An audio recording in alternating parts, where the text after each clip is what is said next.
My hair hadn't Yes. grown back. I hadn't worked out. I could have cared less. They shaved my head. That's how they left me. I mean, as a casual I te- fan, I I te- I thought te- that I was one of the te- most fascinating parts. Is how up? I mean, I knew it was a big deal that you were losing your hair, but how much that affected you mentally? That was a big deal that I picked out from the documentary. I it don't was think the casual end. fan knows that, of course. 10-time NWA champion. Thought of in the same breath as Dory, Terry, Jack, Harley. Did they ever have that done to them? No. You wonder why my self confidence was gone? Spray painted you. Hmm? Spray painted you. Shaved Spray, your head. spray painting. I don't mind that. I'm talking about the stuff that Russo and Eric did together. And Eric's last words were to me. We're rich from Virginia when we did it with my son. His last words were to me. I'll never forget it. He goes, "Keep your word about shaving your head." He just didn't. He just would not. He could do any. He couldn't think of enough things to do to me to humiliate me.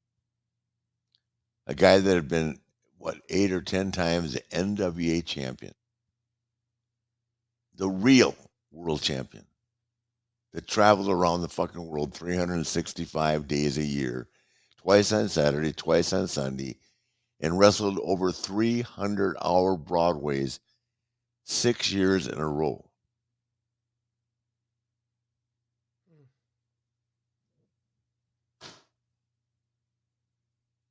Incredible. No, I'm just saying that's what. How do I ever earn that lack of respect from him?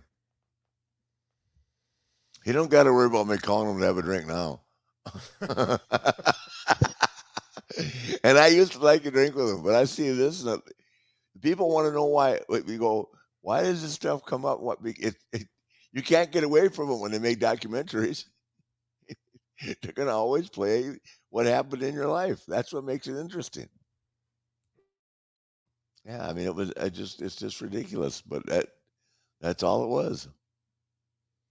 I just Flipping. saw that and I went, man, what, what, what team, number one, and why make an example out of someone that didn't mean anything, according to him? Do you remember turning anything down at that Huh? time? You. They said they pitched a lot of things and you were the man. You agreed to do all of them. Do you remember turning anything down, or did you accept all the things they pitched Oh, to you? after being going through the lawsuit, sitting out for a year, why would I turn anything down? To Right. go home again, You're defeated by that point. defeated. But I didn't mind. I mean, as long as I didn't mind. Like when Kevin wanted to put me, I go, hey, I can pull it off, man. I'll make it entertaining. And I did. Me and Scott Hall riding on the bus and that. Besides that, One Flew Over the Cuckoo's Nest is one of my favorite movies. So, I just took over Jack Nicholson left off. Me and Scott running around. Goddamn, that was pretty. It was pretty entertaining. uh, Real quickly, but and we got a lot to cover on the deal.